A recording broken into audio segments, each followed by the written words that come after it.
July 14th, 1944. Normandy, France. 2nd Armoured Division headquarters near Saint-Lô. A light tank rolled backward across a muddy field, its engine growling at idle. Welded to its front hull, 4 steel prongs jutted forward like the tusks of some mechanical beast. The assembled officers, colonels, majors, men with enough brass on their collars to fund a small foundry, stood in a semicircle, arms crossed, expressions ranging from skeptical to openly dismissive. Preparing and narrating this type of story took us long efforts and hard work. So if you are enjoying the story, please consider subscribing to our channel. General Leonard Guerreau gestured toward the contraption. Behind him, a hedgerow rose 15 feet high, an ancient wall of earth and root that had stood for centuries, now serving as Germany's most effective defensive position in France. The tank's driver revved the engine once, twice, then dropped into gear. 10 miles per hour. The tank charged forward, those crude steel tusks leading, and hit the hedgerow with a sound like the earth itself splitting open. The prongs bored into the dense root system, held the tank's belly down, and the Sherman burst through in an explosion of dirt and vegetation that hung in the air like brown snow. The officers stared. One of them, Lieutenant General Omar Bradley, commander of all American ground forces in Normandy, watched the dirt settle and said quietly, "Do that again." The tank backed up, charged, burst through a second hedgerow, then a third. Each time, the same result. A hole punched clean through terrain that had stopped American armor cold for 5 weeks. 5 weeks of men dying in hedgerow-lined kill zones while tanks sat useless, unable to advance without exposing their thin belly armor to German Panzerfausts. Bradley turned to the engineer standing beside the tank, a sergeant with grease on his hands and dirt under his fingernails. 29 years old, from Cranford, New Jersey. A man who'd been a tanker with the New Jersey National Guard before the war. Sergeant Curtis Culin III. "Sergeant," Bradley said, "how long did it take you to build this?" 3 days, sir. Welded it together from beach obstacles the Germans left on Omaha. Bradley looked at the hedgerow, then at the tank, then back at Culin. He would write later that it had baffled an army for more than 5 weeks. He turned to his staff. "I want 500 of these. I want them on every tank we can spare before Cobra kicks off. And I don't want the Germans to know we have them until the first tank breaks through their line." If you're enjoying this deep dive into the story, hit the subscribe button and let us know in the comments from where in the world you are watching from today. What Culin had created in a maintenance yard with scrap metal and a welding torch would become one of the most significant tactical innovations of the Normandy campaign. But to understand why 4 steel prongs mattered so much, you need to understand what was killing American soldiers in the summer of 1944. The hedgerows. The French call it bocage. Farmland divided by living walls that had been growing for half a millennium. These weren't the trim hedges of an English garden. These were earthen embankments 4 feet high, covered with vegetation so dense and root systems so interconnected that excavating them required machinery.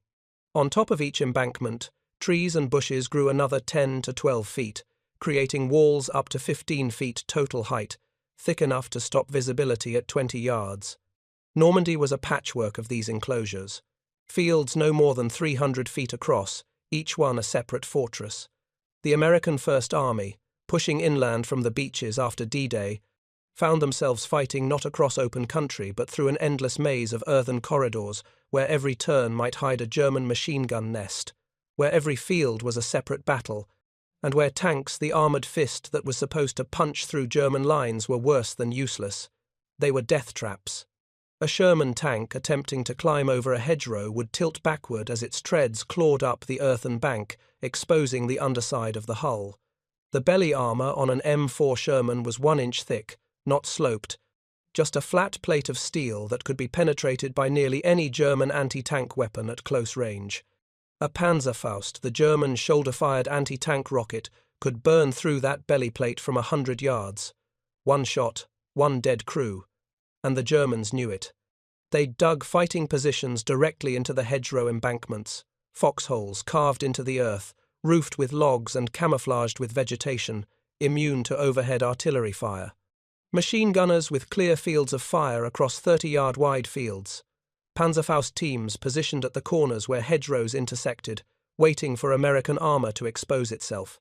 The few openings in the hedgerow network gates where farm roads passed through were pre-registered, with German artillery and covered by anti-tank guns. An American tank trying to push through one of those openings would immediately draw fire from positions the crew couldn't even see. By late June 1944, the American advance had ground to a crawl. Not because the Germans were stronger, they weren't. Not because American troops lacked courage, they had that in abundance. But because the terrain itself had become the enemy, and American doctrine had no answer. Combat engineers tried using explosives to blow holes in the hedgerows. It worked, technically. 100 pounds of TNT could blast a gap wide enough for a tank, but the explosions were visible for miles, and German artillery would have the position zeroed in within minutes. Plus, the First Army didn't have enough explosives to blow through every hedgerow between St. Lo and Paris. They'd run out before they got 5 miles. The army had dozer tanks, regular Shermans with bulldozer blades welded to the front, but there were only 4 per battalion, about 70 tanks total in the invasion force. They could push through hedgerows with brute force, but they were slow, highly visible, and German anti-tank crews made them priority targets. A dozer tank advancing on a hedgerow was like painting a target on your forehead and walking into a shooting gallery. Tankers tried ramming the hedgerows at speed, hoping to break through by momentum. The Sherman would hit the embankment, the nose would start to climb, and then physics would take over. The tank would tilt backward, belly exposed, tracks spinning uselessly in the air. If you were lucky, you'd slide backward and could reverse out. If you weren't lucky, a Panzerfaust would hit your belly plate and turn the interior of your tank into an oven. By early July, American casualties in the hedgerows were approaching rates not seen since the First World War. Infantry pinned down in fields with no cover. Tanks unable to provide support. Artillery hitting positions the Germans had already abandoned. The German army in Normandy was outnumbered, outgunned, and running low on supplies, but they didn't need to win. They just needed to hold long enough for the weather to turn, for the hedgerows to do their work, for the American advance to stall. And it was working. General Bradley, planning Operation Cobra, the massive offensive that would break the American forces out of Normandy, faced a simple problem. He had 30,000 vehicles, 500,000 men, and a plan to punch through German lines and drive east toward Paris. But all of that firepower meant nothing if his tanks couldn't get through the hedgerows. He needed a solution, and he needed it before the 25th of July, when Cobra was scheduled to kick off. The solution came not from engineers at Army headquarters or from designers back in Detroit. It came from a sergeant in the tank maintenance section who'd spent the last month watching American armor get chewed up in the hedgerows and had finally asked himself a question that apparently no one else had thought to ask. What if we didn't try to go over the hedgerows? What if we just cut through them? Curtis Culin wasn't supposed to be inventing anything. He was a tanker, assigned to the 102nd Cavalry Reconnaissance Squadron, 2nd Armored Division, a New Jersey National Guard unit called the Essex Troop. 29 years old, married, a man who before the war had been exactly the kind of middle-class American the Army needed, steady, reliable, capable with his hands. He'd landed in Normandy on June 23rd, 17 days after D-Day, when the beaches were secure, but the bocage fighting was just beginning to show how bad it would get.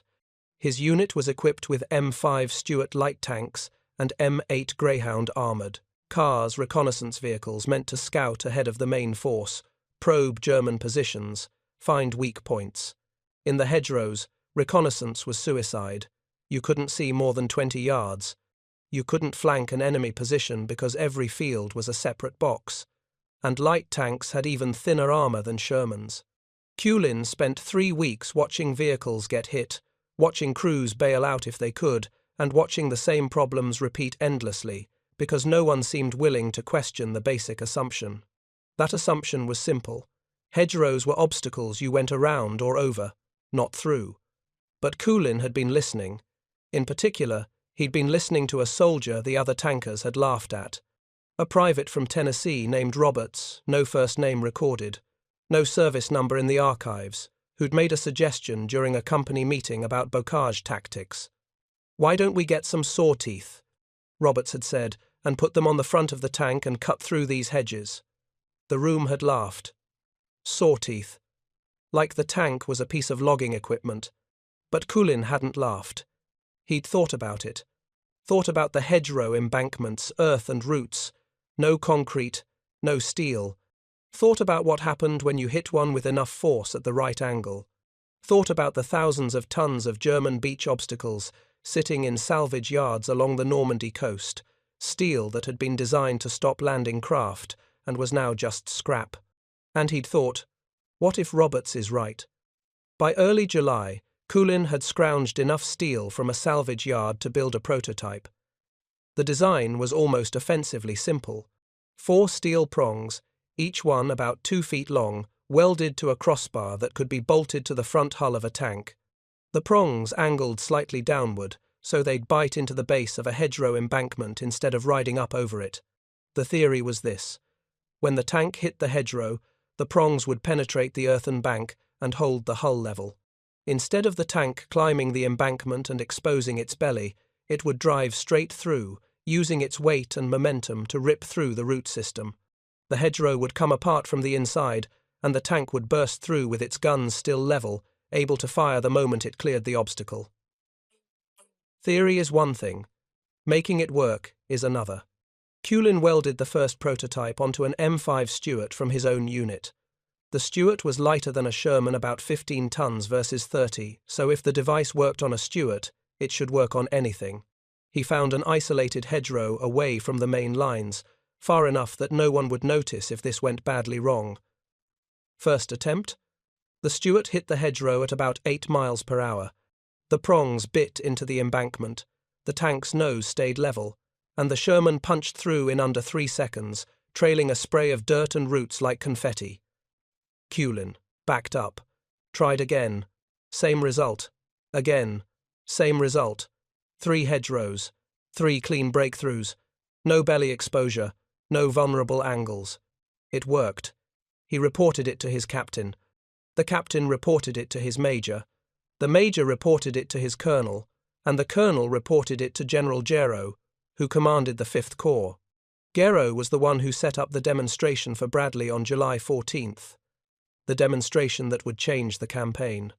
Bradley watched that light tank punch through 3 hedgerows in under 5 minutes and immediately understood what Culin had created. This wasn't just a better way to cross bocage terrain.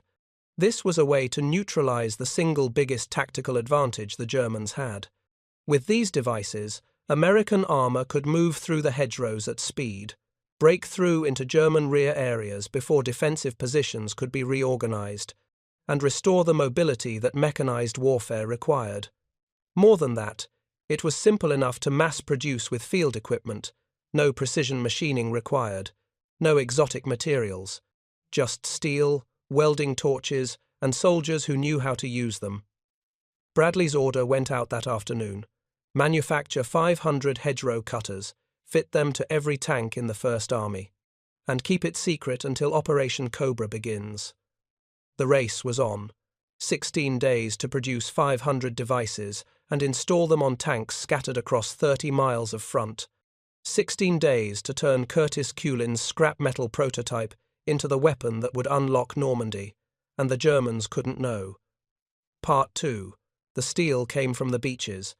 Specifically, it came from the thousands of tons of German anti-invasion obstacles that littered the Normandy coast like the skeleton of some mechanical leviathan. The Germans had called them Czech hedgehogs, 3 steel beams welded together in an X pattern, each one designed to rip the bottom out of a landing craft.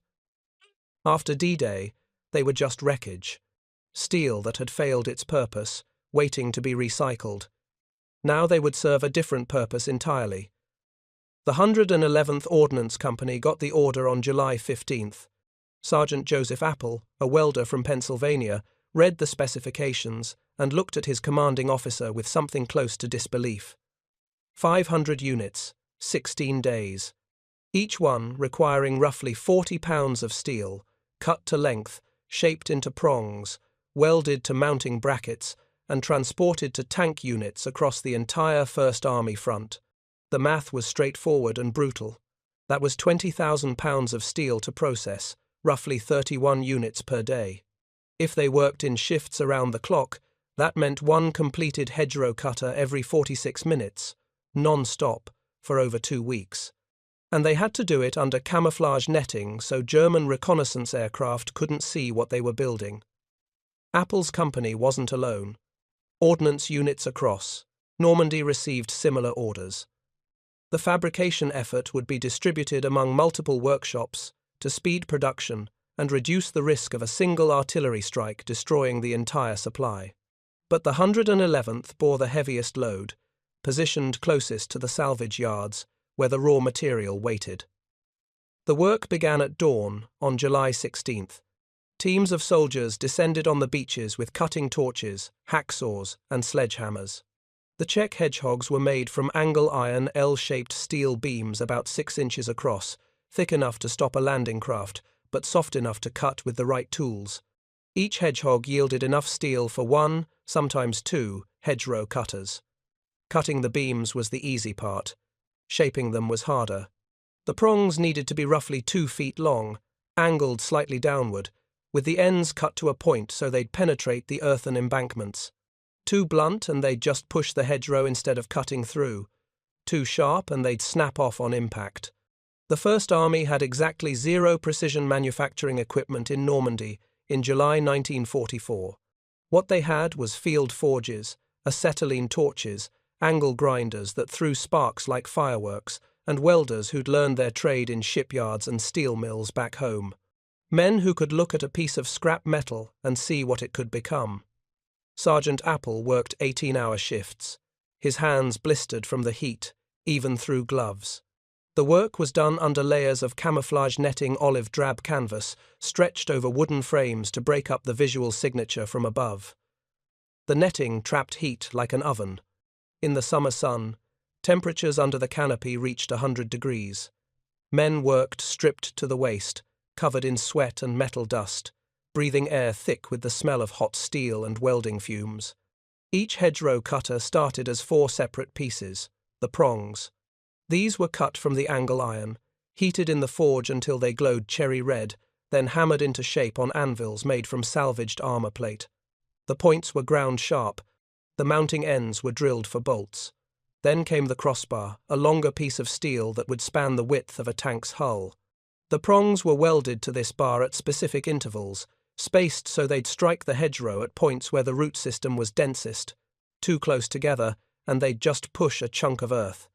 Too far apart, and the embankment would collapse unevenly, potentially tipping the tank. Culin had worked out the optimal spacing through trial and error, roughly 18 inches between prongs, with the outer prongs angled slightly outward to widen the gap. The crossbar itself had mounting brackets welded at each end, brackets that would bolt directly to the front hull of a Sherman tank using existing armor bolt holes. Every weld had to be inspected. A failed weld in combat meant a prong snapping off, which meant the device wouldn't hold the tank level, which meant exposed belly armor, which meant dead crew. Apple ran a magnetic particle inspection on each joint, a technique borrowed from shipbuilding, where iron filings would reveal microscopic cracks in the weld. By July 20th, the 111th Ordnance Company had produced 67 hedgerow cutters. Other units added to the count. The devices were transported at night, loaded onto trucks, and driven to tank battalions under blackout conditions. German artillery regularly shelled the main roads, so the convoys moved cross-country where possible, grinding through muddy fields at 5 miles per hour. Installing the cutters was simpler than building them, but it still required time. Each Sherman tank had to be pulled off the line, jacked up, and have the device bolted to its front hull. The bolts had to be torqued to specification tight enough that the device wouldn't shake loose enough that the bolts wouldn't strip. Then the tank had to be test-driven to make sure the added weight didn't throw off the balance or interfere with the driver's visibility. 350 cutters were installed by July 23rd, 420 by July 24th. By the morning of July 25th, the day Operation Cobra was scheduled to begin 486, Sherman tanks in the First Army had steel prongs welded to their front hulls. The Germans had no idea. Their intelligence reports from late July mention nothing about modified American tanks. Reconnaissance aircraft photographed Allied positions and saw what they expected to see. Standard M4 Shermans, standard tactics, the same approach that had been bleeding itself dry in the hedgerows for 6 weeks. The camouflage discipline had held. The Rhino tanks, as the soldiers were already calling them, would hit German lines as a complete surprise. And on July 25, 1944, they did exactly that. Preparing and narrating this type of story took us long efforts and hard work. So, if you are enjoying the story, please consider subscribing to our channel. Operation Cobra began at 9:38 in the morning with an air bombardment that could be heard in Paris. 1,500 heavy bombers from the 8th Air Force, dropping 7,400 tons of high explosive and napalm on a rectangular target zone, 5 miles wide and 1 mile deep, south of Saint-Lô. The bombardment was supposed to obliterate German forward positions and open a corridor for American armor. It worked, mostly. German units in the target zone were shattered. Entire companies ceased to exist. Command and control broke down. Panzer Division, one of the Wehrmacht's elite armored units, lost 90% of its combat strength in 90 minutes. But the bombardment also hit American forward positions. Short drops killed 111 American soldiers, wounded 490 more. Among the dead, Lieutenant General Leslie McNair, the highest-ranking American officer killed in combat during the entire European theater. He'd been observing the attack from a forward position when bombs fell short. The attack went ahead anyway. At 1100 hours, the first Rhino tanks crossed the line of departure. Captain Jimmy Leach, commanding Company B, 37th Tank Battalion, 4th Armored Division, led his Shermans down a country lane south of Marigny. The lane was flanked by hedgerows, the same kind of hedgerows that had stopped American advances for 6 weeks. German machine gunners were dug into the embankments, waiting for the Americans to do what they'd always done. Stop at the hedgerow, try to find a way around, bunch up in the narrow lanes where they could be hit by artillery. Instead, Leach's lead tank accelerated, 30 miles per hour, straight at the hedgerow. The steel prongs hit the embankment with a sound like a tree splitting. The tank's nose stayed level. The prongs dug into the root system, and the Sherman burst through in a spray of dirt and vegetation, guns firing the moment it cleared. The German machine gun position was overrun before the crew could relocate. The second Sherman followed 10 seconds later, then the third, then the entire company, 20 tanks punching through hedgerows at intervals of 50 yards, moving cross-country instead of being channeled down the killing lanes. The German defensive plan, built entirely around the assumption that American armor couldn't cross the hedgerows, collapsed immediately. Leach's company covered 2 miles in 40 minutes. Under normal circumstances, that advance would have taken 6 hours and cost a dozen tanks. Instead, they lost 0. The Rhino cutters worked exactly as Culin had promised. The tanks stayed level, the guns stayed on target, and the bocage terrain that had been an impenetrable defensive network for the Germans became just another type of terrain to drive through. By noon, similar reports were coming in from across the First Army front, tanks breaking through positions that should have been secure, German strongpoints being flanked and overrun before they could be reinforced, entire battalions finding themselves cut off as American armor drove past their flanks through terrain the Germans thought was impassable. 2nd Lieutenant Marwin Marston, 3rd Platoon, 37th Tank Battalion, described the experience in his after-action report. The Krauts didn't know what hit them. We came through a hedgerow they thought was solid, caught them in the open trying to reposition. They scattered. We rolled right over their position and kept going. By the time their artillery had the old coordinates ranged, we were already 2 fields away. The psychological impact was as significant as the tactical advantage. German soldiers who'd spent 6 weeks watching American armor fail to break through the hedgerows suddenly found Shermans appearing in their rear areas, cutting off retreat routes, collapsing defensive lines that had held for over a month. Morale, already brittle after the bombardment, shattered entirely. If you find this story engaging, please take a moment to subscribe and enable notifications. It helps us continue producing in-depth content like this. By July 27th, American forces had penetrated 8 miles beyond the Cobra start line. By July 30th, they'd broken through into open country south of the bocage zone.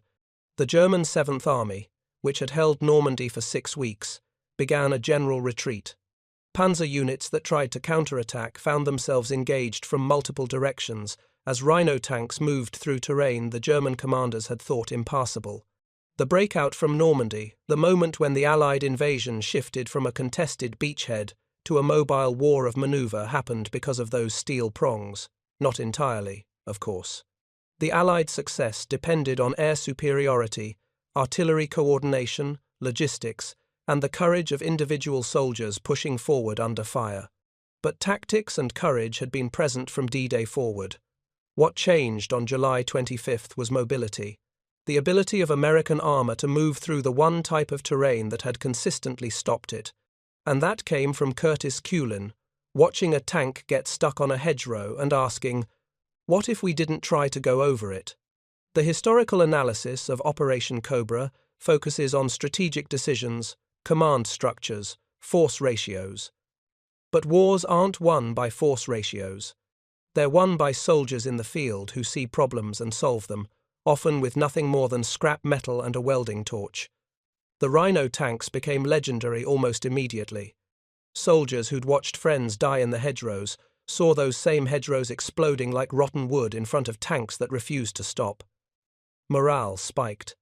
The sense that the bocage was an enemy that couldn't be defeated evaporated overnight. Eisenhower, reflecting on the hedgerow cutters in a 1964 television interview with Walter Cronkite, said, "The biggest and happiest group, I suppose, in all the Allied armies that night were those that knew that this thing worked. They had been beating their heads against stone walls." But the story of the Rhino tanks wasn't just about the device itself. It was about the production effort, the ordnance companies working around the clock under camouflage netting, cutting apart German beach obstacles, and turning them into the tools that would break German defensive lines. It was about the field testing, the dozens of tankers who drove modified Shermans into hedgerows during training exercises to verify that the prongs would hold under combat conditions. And it was about the decision to keep the modification secret until the offensive began. Bradley's insistence that the Rhino tanks not be used before Cobra meant sacrificing tactical advantages in the weeks leading up to the offensive. American units continued to struggle with the hedgerows through late July, losing tanks and men to terrain they could have crossed if they'd been equipped with the cutters. But Bradley understood that surprise was worth the cost. If the Germans had known about the Rhino tanks before Cobra, they would have adjusted their defensive tactics, repositioned their artillery to cover the areas where tanks could now penetrate, maybe even developed countermeasures. By keeping it secret, Bradley ensured that when the attack came, the Germans would be facing a threat they hadn't prepared for and couldn't stop. The production continued even after Cobra kicked off. By August 1st, over 600 hedgerow cutters had been manufactured and installed. By mid-August, nearly 700. The British produced their own version, called prongs, 600 Mark I's, prongs delivered in August, another 1,000 Mark II prongs by September. The British fitted them to Sherman V's, M10 tank destroyers, and even some Cromwell tanks. The modification spread through the Allied armies like a virus. Any unit that saw a Rhino tank in action immediately wanted the device for their own vehicles. Field workshops that weren't part of the original production effort started fabricating their own versions using whatever steel they could scrounge. Some units created variations, longer prongs for heavier hedgerows, shorter prongs for light tanks, angled prongs for bulldozer tanks. The design was so simple that it couldn't be controlled. And that was its genius. A modification that required specialized manufacturing equipment or rare materials would have been limited to a few elite units. But something that could be built with scrap steel and basic welding, that could spread across an entire army in weeks. By September 1944, As Allied forces pushed east across France toward Germany, the hedgerow terrain was behind them.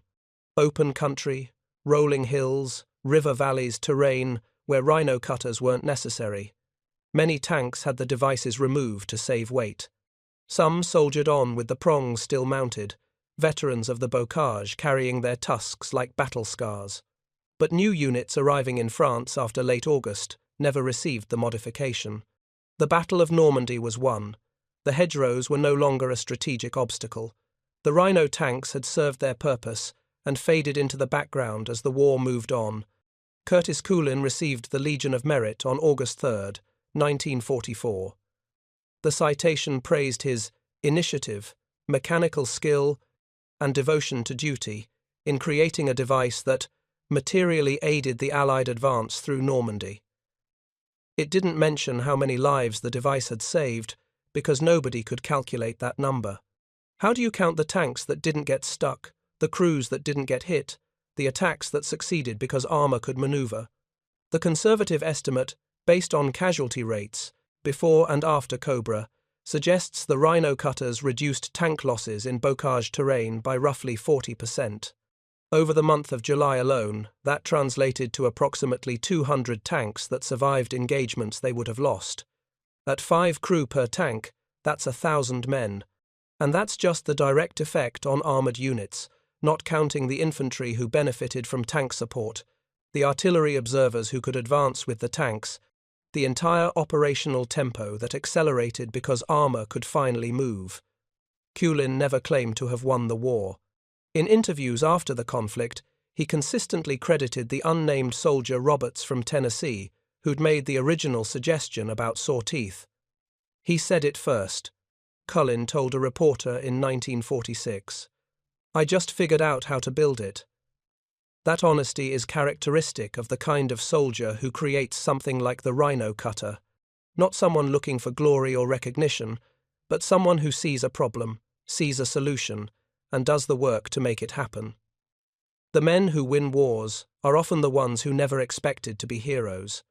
After the war, Culin returned to New Jersey. He married Bernice Enright in 1945.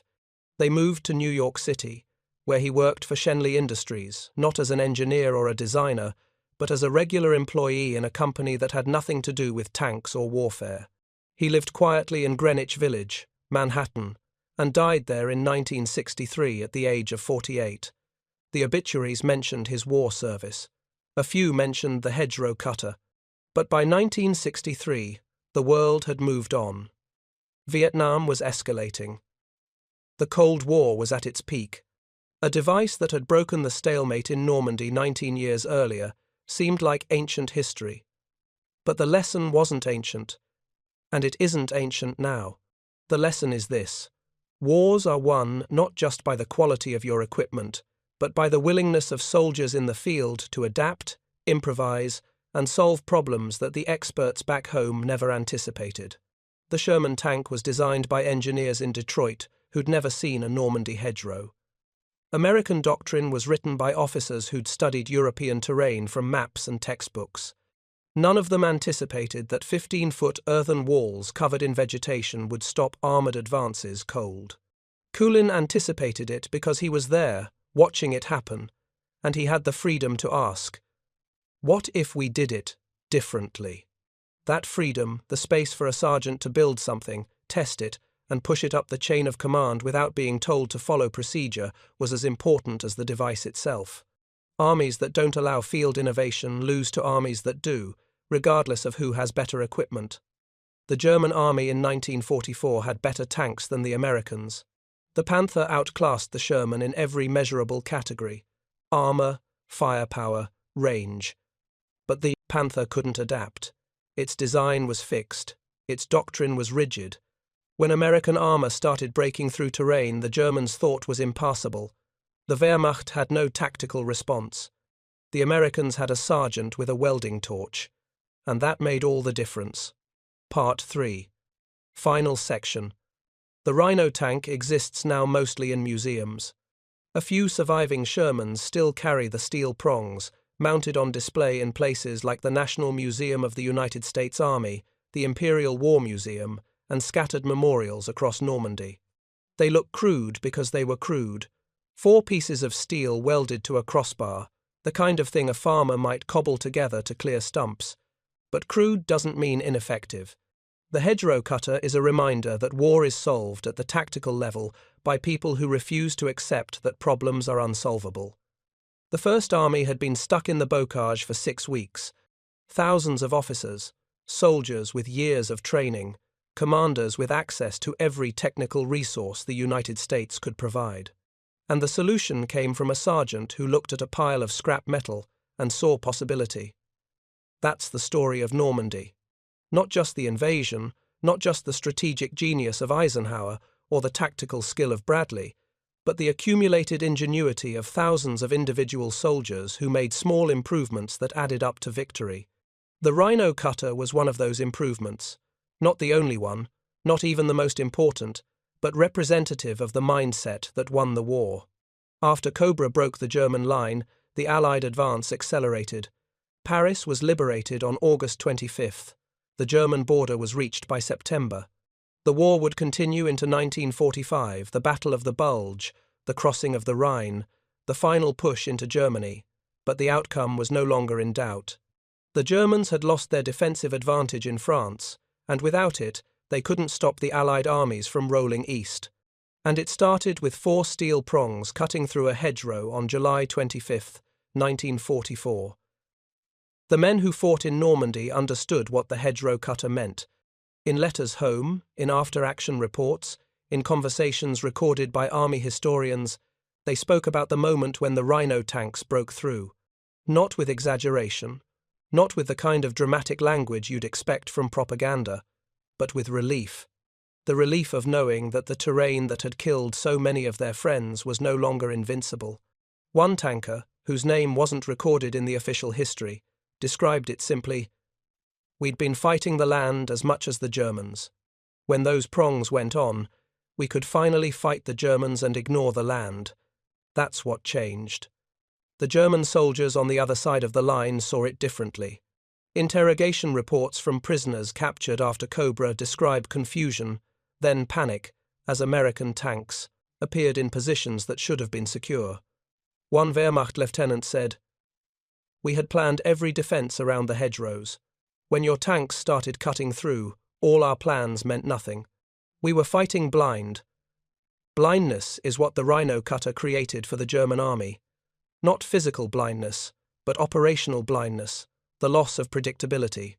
German commanders could no longer anticipate where American armor would appear because the terrain constraints that had shaped every battle for 6 weeks were suddenly irrelevant.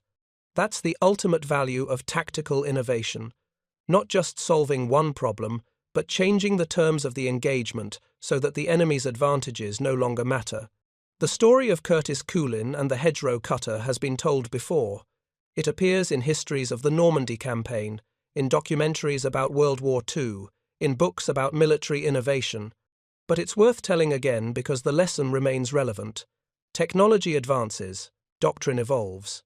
The specific problems soldiers face in 2025 are different from those faced in 1944. But the underlying dynamic is constant. When soldiers in the field are empowered to identify problems and create solutions, armies win. When they're told to follow procedure and wait for orders, armies lose. The United States Army in Normandy had enough institutional flexibility to let a sergeant build a prototype, test it, and push it up to a general for approval within 2 weeks. That flexibility was as important as the device itself.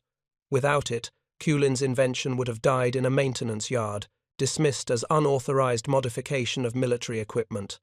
But Bradley saw the device, understood its value, and ordered it into production immediately. No committee reviews, no bureaucratic delays, no insistence on proper procedure. Just a recognition that the soldier who'd built it understood the problem better than anyone back at headquarters. That's how you win wars. The Rhino tank is a testament to the soldiers who fought in Normandy. Not just the tankers who drove through the hedgerows, but the welders who built the devices, the officers who approved them, the commanders who kept them secret until the moment they could have maximum effect. All of them working toward the same goal. breaking through terrain that everyone had said was impassable. They proved it was passable. They proved that ingenuity matters more than equipment. They proved that a sergeant with a welding torch can change the course of a campaign. Curtis Culin died in 1963, 48 years old, of causes unrelated to his war service. He never wrote a memoir. He gave a handful of interviews but never sought publicity. He lived the last 18 years of his life as a private citizen in New York City, working a regular job, raising a family, being exactly the kind of quiet, competent person who doesn't make headlines. But on a muddy field in Normandy in July 1944, he changed history. Not with a grand strategy or a brilliant tactical insight, but with 4 pieces of scrap steel and the willingness to ask, what if we did it differently? That question, what if we did it differently, is the most powerful weapon any army can have. More powerful than the best tanks, the best guns, the best technology. Because equipment can be matched, tactics can be countered, but the capacity for innovation can't be stopped. The Germans had better tanks, the Americans had Curtis Culin, and in the end, that's why the hedgerows of Normandy are remembered not as the graveyard of the Allied invasion, but as the proving ground where American ingenuity broke through and kept rolling all the way to Berlin. Thank you for watching. For more detailed historical breakdowns, check out the other videos on your screen now, and don't forget to subscribe.